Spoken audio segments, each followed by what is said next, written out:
sua explanação, senadora. Então, só queria, como ele explicou, dada a condição limitante das informações, eu pediria até que o presidente da nossa Comissão de Agricultura e Reforma Agrária, então, encaminhasse essas questões ao próprio INCRA, ou convidasse o presidente do INCRA para a gente tratar disso, que eu também gostaria de tratar sobre a questão relacionada ao estabelecimento de critérios de taxa de produtividade, aumento da produtividade, para as questões relacionadas à desapropriação e reforma agrária.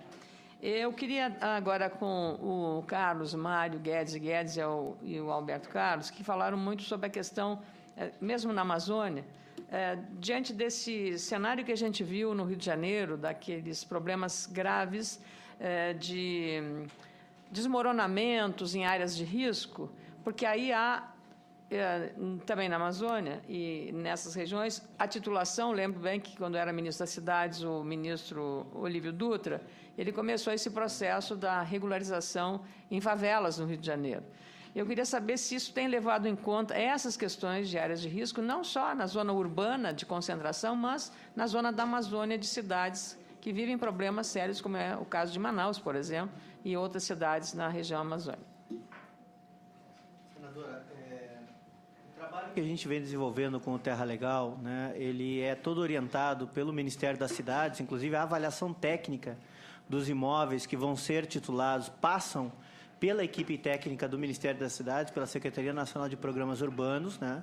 E os processos eles vêm separados de áreas consolidadas, onde a ocupação urbana já é, né, o próprio nome diz, consolidada, estabelecida, e as áreas de expansão urbana. Então, nós temos essa separação, pedimos, inclusive, que os municípios apresentem requerimentos em separado, para que o Ministério da Cidade possa, inclusive, avaliar as condições de ocupação e, dessa forma, fazer a regularização dessas áreas para os municípios, né? E, a partir disso, o que a gente tem feito, inclusive a própria Secretaria de Ação Estratégica, né, se envolve diretamente nesse tema, que é trabalhar especificamente as ocupações. Então, foi uma divisão de trabalho que nós realizamos dentro do governo, na qual o MDA resolve essa primeira parte, até porque não é a sua expertise, conhecer a realidade urbana, né, dos municípios, mas como eram áreas de posse, de propriedade da União e sobre a administração do INCRA e do MDA, nós fazemos essa primeira destinação ao município e, a partir disso, é feito todo um trabalho conjunto visando, né, a adequação com o plano diretor e outros elementos com o Ministério das Cidades e com a própria Secretaria de Assuntos Estratégicos. O companheiro Alberto pode complementar. Senadora Ana Maria, em primeiro lugar, me desculpe por ter trocado o nome, eu fui concentrado na Amazônia e cometi essa sandice. Me desculpe, não irá se repetir. Não, mas eu mandei botar aqui. Senadora, bem rapidamente, as áreas de preservação permanente são passíveis de regularização, no caso de regularização fundiária urbana. Certo. Isso está bem definido na Lei 11.977, né, também conhecida como Lei do Minha Casa e Minha Vida. Evidentemente, há que se ater às condições que são estabelecidas para que ocorra essa regularização. Algumas delas é a distinção entre o que das áreas de preservação permanente são áreas de risco, né? Evidentemente, as áreas de risco não podem ser regularizadas conforme o preceito da lei. No caso da Amazônia, praticamente não há o problema clássico associado a isso, que é o problema de encostas, né? Quase todas as cidades estão em áreas planas e o que há em termos de acidentes dessa natureza, exato, são enchentes.